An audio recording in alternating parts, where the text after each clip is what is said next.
All right, it is Thursday, July 9th. I am back with Anna Navarro here behind the table, and Cha-Cha, of course, who the Cha-Cha cam is still not ready.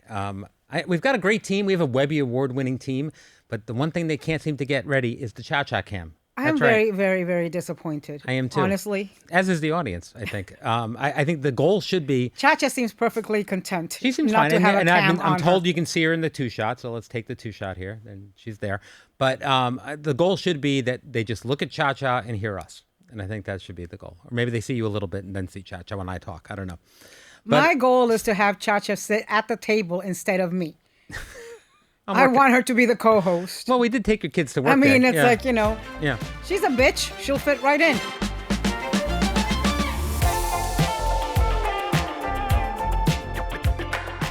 All right, so let's get into this. The topic all week has been Graham Platner. There is literally not one good topic to talk about. It's been a rough news week. The main Senate race has been one of the most closely watched Senate contests in the country because many people feel like it is essential for the Democrats, if they're going to take control of the Senate, it's got to be through Maine. I don't know if you agree with that or not, but Graham Platner has now dropped out after a woman came forward with a sexual assault allegation, which he denies. This comes amid other issues that have surrounded his campaign. We haven't really heard your perspective on this race.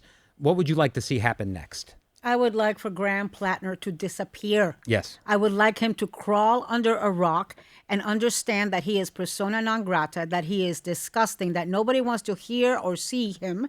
And, to stop acting like a victim, to stop making excuses, and stop trying to influence this race. Dude, you are disgusting. Go away. Look, there's a bunch of different things here. First, it's this idea that these mostly men with all of these skeletons have the hubris to think they can run for elected office and that this stuff is not going to come up, right? We saw it with Swalwell. I mean, you name it. And they just think like, oh, what? These women are going to stay silent and not say a thing. And yes, I know you're going to say they've all denied it. But it's like I would like to think that if I had all these things, that were skeletons in my closet, I would have the common sense not to run for elected office. Because if he hadn't run for elected office, he'd be leading his happy little life right now, being an oyster farmer or whatever the hell he was before he ran for elected office. Is there a chance he doesn't think he did anything wrong, even... Like, is it possible that ego and things like that just make people blind to I think what they're doing? I don't know. I think there's a ton of hubris and hubris That's what I'm saying, that gets exponentially worse with power. Right. Because we see it with people that are in Congress, right. elected to Congress. We see it still. So, I will say, though, one of the things that I wrestle with in this entire Graham Platner thing, I mean, I don't wrestle with the fact that he's a heel. He's disgusting. He's not qualified to be in elected office, and he needs to be under a rock, a very big rock, preferably. What I do wrestle with, though, is this double standard and different measuring stick for Republicans versus Democrats. There is a Senate candidate in Texas, Ken Paxton, who's got a ton of baggage that he's carrying, things that disqualify him immediately. And yet nobody seems to be batting an eyelash on that. Christians, evangelicals, Catholics. I remember when the Access Hollywood stuff came out, and for like 3 days, everybody clutched their pearls and said they had to go and reflect and pray on it. And after 3 days of prayer, they all came back and said, he's our candidate. We're going to hold our nose because he's going to give us a conservative Supreme Court. Now, I have to ask, because you're someone who's worked in professional politics most of your life at this point. Have you ever had to hold your nose for a candidate? You must have at some point. I mean... I live in Florida. Of course I voted for people who I thought were horrible. Right. I mean, it's the lesser of the two evils. So how do you reconcile it all, I guess, is the question. That's the conversation we've been having all week. Is there I don't think I've ever voted for a sexual assaulter. Is that the line? That's the line for you? I don't think I've ever voted. I mean, I have not ever knowingly voted for anyone that I knew had committed sexual assault or rape or sexual harassment. Knowingly. Yes. Right? Because that's what we come down to. I mean, there is there's the moral conversation about who you're putting your support behind, and then there are the political realities of this is where we end up if one party gets their agenda versus the other. I voted for Andrew Gillum. Okay. Against Ron DeSantis. Okay. Okay, and a few days after... I remember you going back and forth on that because going back and forth on it. He was far more progressive and to the left of me on policy, but I thought electing Ron DeSantis was going to be a rubber stamp of Trump, which he has proven to be. Right. And guess what? A few days after the election, it came out that Andrew Gillum had all of these skeletons in his closet, right? Had I known those things beforehand, I would not have voted for him. I would have probably written somebody in if I had to vote between Ron DeSantis or Andrew Gillum had I known. Yes. The people of Maine knew a lot about Graham Platner before they elected him to their as their primary candidate. And I think it's because the point you have to reconcile, if you're a person from Maine, is how bad do I want to get rid of Susan Collins? Susan Collins herself has not been accused of any impropriety, but she sure as hell had no issues voting for Brett Kavanaugh, right, who was accused, by Dr. Ford, but yes, and denied. She sure as hell has voted most of the time with Donald Trump. So, I mean, to me, that's being stuck between a rock and a hard place. Yeah. The thing I will say is this: Democrats have proved, sometimes it's messy, sometimes it takes a long time, sometimes they drag their feet, but they have proven that they will get rid of the heels and jerks in their midst far faster than Republicans have. I mean, there is a conversation about what the end result is. Are you hurting more people by not holding your nose as opposed to, I mean, it's there's no easy questions here. Well, what I do feel, though, is we talked, ad nauseum. In the press, it's been discussed ad nauseum, all of the issues with Platner. And the people of Maine decided to vote for him regardless. Yeah. So, until this point. Until this point, this was the line in the sand that, that they just weren't willing to cross. All right, we'll move on, but I want to say again, of course, Platner denies the sexual assault allegation. The Platner campaign denied they were trying to influence the replacement process as well. All right, let's talk about Mitch McConnell. This is the other big story. There's been a lot of rumors circulating about the health of Senator Mitch McConnell, who has not been publicly seen publicly or heard from since he was reportedly rushed to the hospital on June 14th, except for private conversations he's reportedly have with Scott Jennings and others. What do you make of this? When I heard that he'd had 20-minute conversations with Leader Thune and Barrasso and Scott Jennings, I'm thinking to and they all said they talk about the same things. Yes. They talked about Iran. They talked about, they all said they talked about the same things. I'm thinking to myself, okay, did his staff do some sort of AI stuff? Oh, man.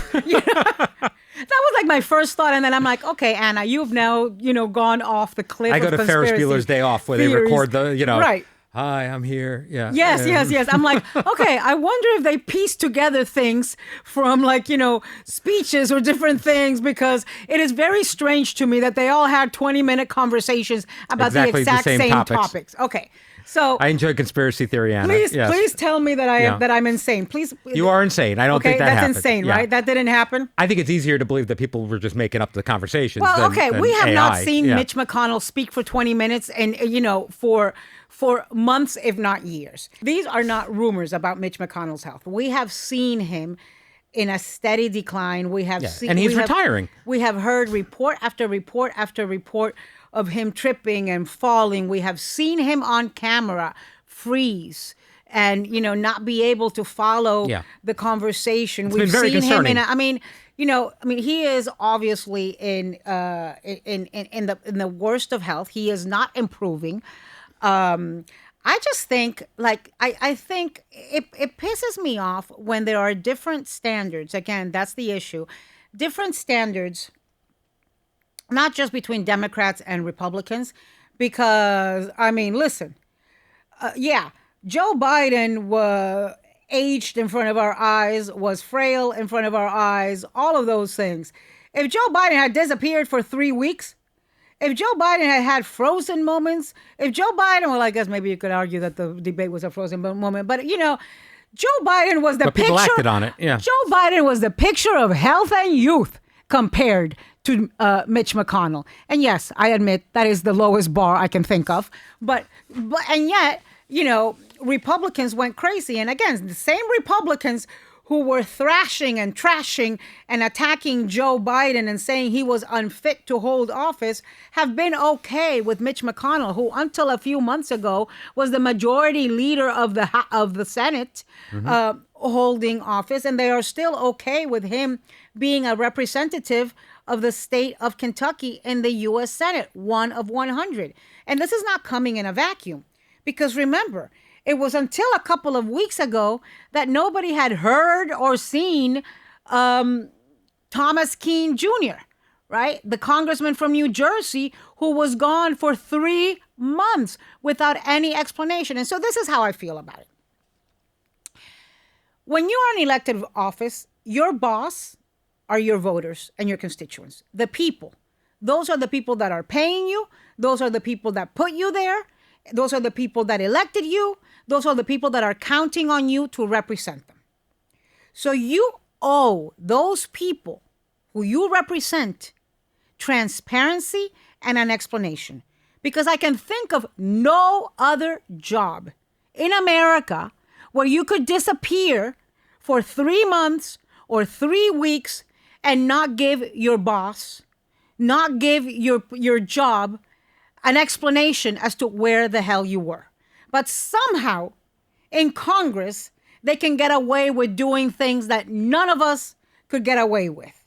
They could get away with disappearing for 3 weeks or 3 months without explanation. They can get away with hiring their spouses and their girlfriends and their stupid children to run campaigns and spend money. They can get away with sexual harassment and sexual assault, and we pay the settlements out of a taxpayer-funded slush fund without transparency. So I just think it is ridiculous the things that elected officials can get away with when their bosses is us. Yeah. When their paychecks are paid by us. Well, and Keene, to your point, announced on the House floor that he had received a depression diagnosis that led to an extended hospital stay. But transparency on things like that, it's important to know. It just is. There's a lot of people in America who could have benefited dealing from with hearing depression. that too. Yeah. There's a lot of people in America dealing with depression, and they don't have the luxury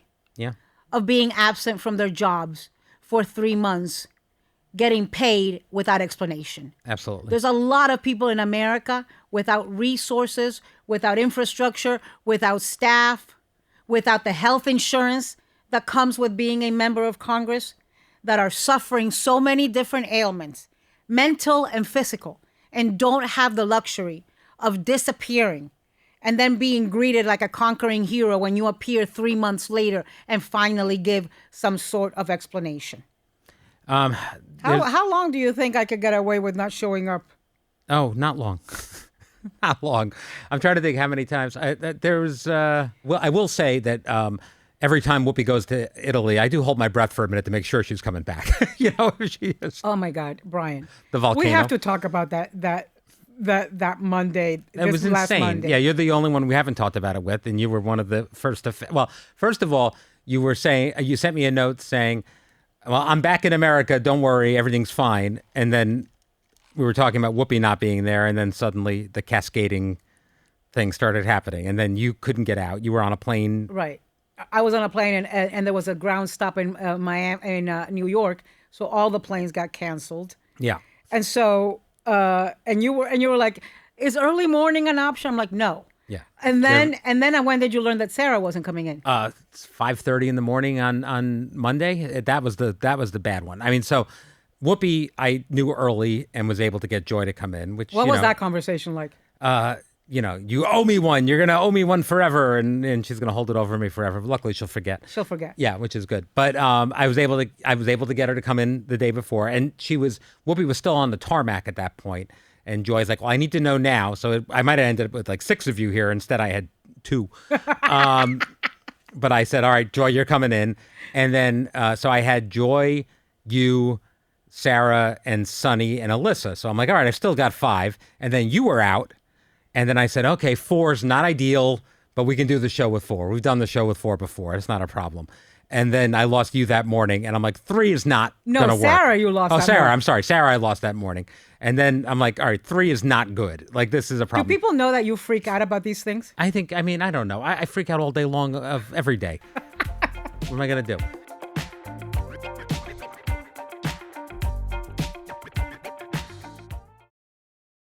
Let's talk about this before we go. There's been a lot of outrage over the shooting of a Mexican national who was killed by ICE officers in Houston on Tuesday. Tell me about this. Horrible. His name is Lorenzo Salgado Araujo. He has been in this country for 35 years. ICE was in an unmarked van, and he ended up dead. Video of him writhing in pain and dying, laying like a dog. Sorry, Chacha, I'm not like you. On the street, his U.S. citizen children holding press conferences. And people need to remember, number one, ICE lies and has lied before. ICE kills and has killed before. This is far from the only case. There's now, dozens and dozens of people that have died in ICE custody. But there's Ruben Ray Martinez, who died at the hands of ICE. There's Silverio Villegas Gonzalez. There's Keith Porter, Renee Nicole Good, Alex Preddy, and now Lorenzo Salgado Araujo. There needs to be a full investigation. Mm-hmm. This man deserved better. This man deserves the dignity of a full accounting of how he was killed and why. And we need and must demand the truth. I feel, the FBI is investigating. I don't know how much confidence that gives you, but the FBI is investigating. And it gives me zero confidence. Yeah, according to Texas and the FBI gives me zero confidence. According to ICE, Araujo is allegedly undocumented and did not follow verbal commands. He had no criminal record. The agency alleges that he weaponized his vehicle. He was going to his construction job and tried to run over an officer during the stop, prompting the officer to fire. The old run over the officer excuse that they've used before. And they said that the officer fired his weapon in self-defense. It's tragic and horrible. I hate to end on that note. But no, let's not end on that. We got to talk about the World Cup. Yes. Okay. Let's talk about the World Cup. I'm concerned about you. About they don't like when you talk about my gambling losses on this podcast. No, you don't like when I talk about your gambling losses in this podcast. But you are betting on a sport you know nothing about. I am doing my research. That's where I think you go from having a hobby to having a problem. I don't have a problem. I can stop at any time. I have not bet since I lost that last game, mostly because I'm out of money. But the truth is, I follow and learn. I've enjoyed learning about soccer through this, to be honest with you. I mean, I really have. You just like looking at the guys. But I've followed people that know what they're talking about for the most part, that have a track record of success. And then I try to follow them and see what I can do. I bet on the USA mostly out of patriotic pride, and that did not go my way. And then I tried to double back on a Argentina and Colombia parlay. Argentina looked like they were going to lose, had a miraculous comeback, and I thought the world was mine. And then Colombia also lost to Switzerland. Are you kidding me? Switzerland? Well, first of all, let me say this. Yeah. I did start watching the World Cup because I think they are the hottest men I have ever seen. I also love the entire thing. I love the glistening sweat.